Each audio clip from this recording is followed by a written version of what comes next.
नमस्कार साथियों, फिर एक बार स्वागत है आपका आपके अपने चैनल ज्ञान पे। ज्ञान गेट योर एम नाउ। मेरे सभी दोस्त लोग जानते हैं कि हमारे इस चैनल में हम सीसीएस रूल्स के बारे में डिस्कशंस करते हैं।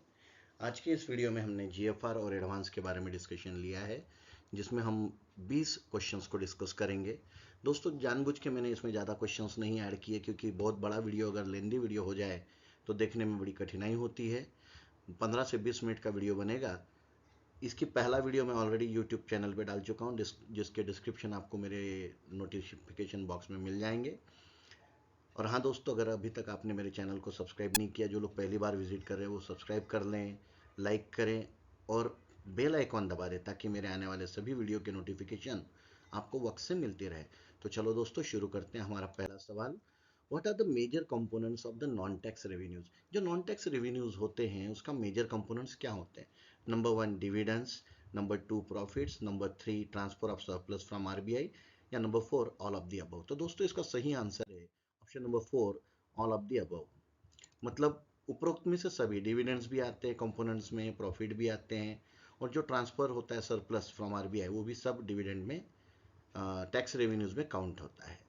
अगला सवाल, after finalization of the estimates for budgetary allocation by the Department of Expenditure, whose consultation is necessary to prepare an outcome budget statement? जो आउटकम बजट स्टेटमेंट बनाने के लिए अंततः किसकी कंसल्टेशन की ज़रूरत, या किसके नेसेसरी कंसल्टेशन की ज़रूरत पड़ती है? Number 1 prime minister of India, number 2 president of India, number 3 NITI Aayog, या number 4 vice president of India. तो दोस्तों, इसका सही आंसर है ऑप्शन नंबर सी, नीति आयोग। फाइनल कंसल्टेशन के लिए नीति आयोग से भी कंसल्ट करना ज़रूरी होता है, ये इंपॉर्टेंट माना गया है। हमारा अगला सवाल, who is responsible for control of expenditure against the sanction grants. Sanction जो भी ग्रांट्स होती है उसके रिस्पॉन्सिबल कौन होता है कंट्रोल करने के लिए? जो भी खर्चा होता है सैंक्शन ग्रांट के अगेंस्ट में, उसको कंट्रोल करने के लिए रिस्पॉन्सिबल कौन होता है? Head of the departments, controlling officer, disbursing officer, या ऑल ऑफ द अबव? कौन होगा दोस्तों? तो इसका सही आंसर है ऑल ऑफ द अबव। मतलब हेड ऑफ द डिपार्टमेंट भी रिस्पॉन्सिबल होता है, कंट्रोलिंग ऑफिसर का काम होता है कंट्रोल करना, और डिसबर्सिंग ऑफिसर का काम होता है उसको डिसबर्स करना। तो ये सभी लोग रिस्पॉन्सिबल होते हैं। तो इसका सही आंसर है ऑप्शन नंबर डी। अगला सवाल, for the drawal of money by DDO when a single bill include charges falling under 2 और more objects heads, which of the following procedure is to be follow. जब DDO कोई bill को निकालता है, पास करता है, पर अगर समझ लीजिए एक सिंगल बिल है जो अलग अलग हेड से आ रहा है, मोर ऑब्जेक्ट्स है, उसमें एक दो से ज़्यादा ऑब्जेक्ट्स है, तो उसको कौन सी प्रोसीजर फॉलो करनी पड़ेगी? Number 1, charges shall be distributed accurately over the respective heads. सभी जो चार्जेस है उसको डिस्ट्रीब्यूट कर देना पड़ेगा सही सही हेड्स में। Number 2, charges shall be distributed equally among the different object head, या इक्वली उसको डिस्ट्रीब्यूट कर देना पड़ेगा। या charges shall be classified under the head whose share is higher, या जिसका शेयर ज़्यादा है उसके इसमें डाल देना पड़ेगा। The bill should be classified only under the major head, या सिर्फ मेजर हेड में क्लासीफाई होगा। तो दोस्तों, इसका सही आंसर है option number A, charges shall be distributed accurately over the respective head. मतलब जिस हेड का जितना खर्चा आया है उस हेड को उसको डिस्ट्रीब्यूट कर देना पड़ेगा, और उस हिसाब से वो बिल सैंक्शन हो जाएगा। हमारा अगला सवाल, which form maintained by DDO records the allocation under minor or subhead of account of each bill। कौन से आर्टिकल के हिसाब से डीडीओ सारा रिकॉर्ड मेंटेन करता है? Form GFR 1, form GFR 3, form GFR 5, या फॉर्म GFR 7? तो दोस्तों, फाइनेंशियल रूल से रिलेटेड है फॉर्म GFR 5, जिसमें सारे रिकॉर्ड्स आपको मेंटेन करने होते हैं। फॉर्म GFR 5 जो है, it is maintain all the allocations under minor or subhead account of each bill. Next, who will maintain the liability register for effecting proper control over expenditure। जो भी खर्चा होता है उसके लिए लाइबिलिटी रजिस्टर मेंटेन करने का काम किसका है? Number 1 controlling officer, number 2 head of office, number 3 drawing and disbursing officer, number 4 पे एंड अकाउंट्स ऑफिसर। तो इसका सही आंसर होगा दोस्तों, कंट्रोलिंग ऑफिसर का काम होता है लाइबिलिटी रजिस्टर को मेंटेन रखना। The liability register will be maintained by control officer. Okay, अगला सवाल, who is competent for approval of excess expenditure over the allotment। Allotment का जो भी एक्सेस एक्सपेंडिचर हो गया है उसको अप्रूव करने के लिए कॉम्पिटेंट कौन है निम्नलिखित में से? एक, account officer of the budget section, chief accounting authority, head of office, या drawing and disbursing officer. DDO power कौन होता है? तो इसका सही आंसर है दोस्तों चीफ अकाउंटिंग अथॉरिटी। जो भी आपके डिपार्टमेंट की होगी वो इसके लिए रिस्पॉन्सिबल होती है, इसको अप्रूवल देने के लिए कॉम्पिटेंट अथॉरिटी वही होती है। अगला सवाल, department of the central government shall surrender the funds to the रिक्त स्थान by the dates prescribe by the ministry before close of the financial year. जो भी पैसा बच गया वो किसको सरेंडर करना पड़ता है? Prime minister's office, home ministry, ministry of railway या फाइनेंस मिनिस्ट्री, किसको? तो दोस्तों नेचुरल फाइनेंस की बात है तो फाइनेंस मिनिस्ट्री इसका सही आंसर होगा। You will have to submit the all money which is extra, जो भी आपके पास फंड बच गया होगा तो आपको फाइनेंस मिनिस्ट्री को सरेंडर कर देना पड़ता है। Next, whose order is necessary to authorize any payment by the disbursing officer in excess of the funds placed at his disposal? किसके ऑर्डर्स जरूरी होते हैं अगर डिसबर्सिंग ऑफिसर द्वारा, डीडीओ पावर द्वारा कोई मनी एक्सेस चला गया होगा? No order is necessary. B, administrative authority to which he is subordinate, या वो जिसके नीचे वो काम करता है, मातहत है, उसकी ऑर्डर की जरूरत पड़ेगी? अकाउंट्स ऑफिसर या फाइनेंस मिनिस्ट्री, किसकी जरूरत पड़ेगी? तो दोस्तों इसका सही आंसर है administrative authority to which he is subordinate. वो जिसका सबॉर्डिनेट होगा उस एडमिनिस्ट्रेटिव अथॉरिटी की जरूरत पड़ेगी। हमारा अगला सवाल, the primary unit in a grant of appropriation will mean.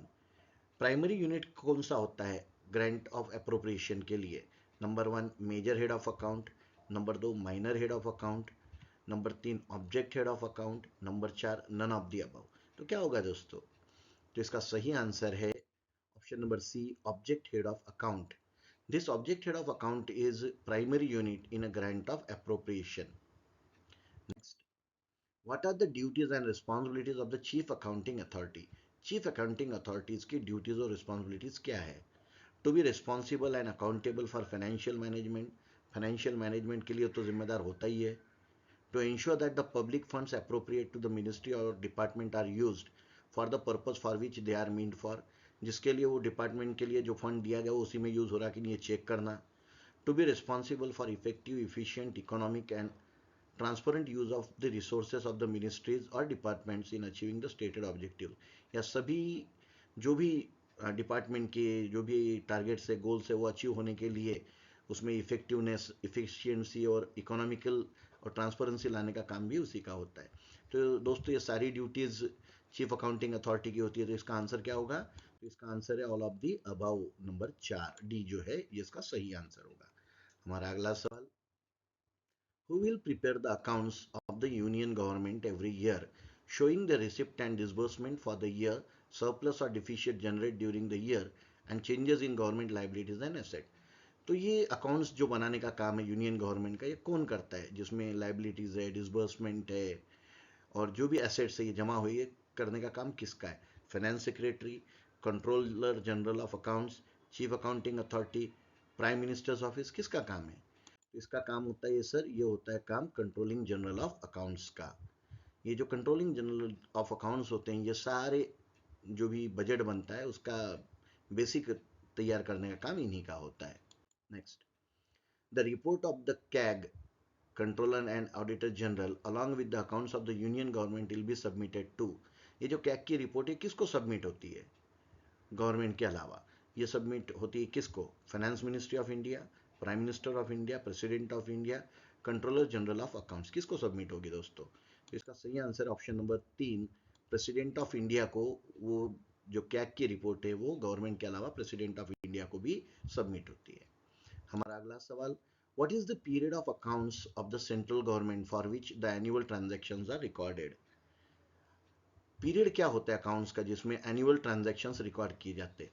1 April to the 31 March, 1 January to the 31 December, 1 July to 30 June, 1 October to 30 September. क्या होगा दोस्तों? हमारा फाइनेंशियल ईयर कौन सा है? हमारा फाइनेंशियल ईयर है 1 अप्रैल टू 31 मार्च. तो नेचुरली ये सारे ट्रांजैक्शन इसी दौरान के रिकॉर्ड किए जाएंगे. हमारा अगला सवाल, the accounts of the government of India are kept इन.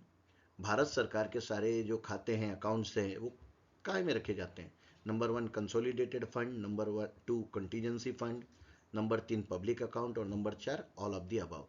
क्या होगा दोस्तों इसका आंसर? तो इसका आंसर है all of the above. Government of India के जितने भी अकाउंट्स है वो सब कंसोलिडेटेड, कंटीजेंसी और पब्लिक अकाउंट्स में रखे जाते हैं.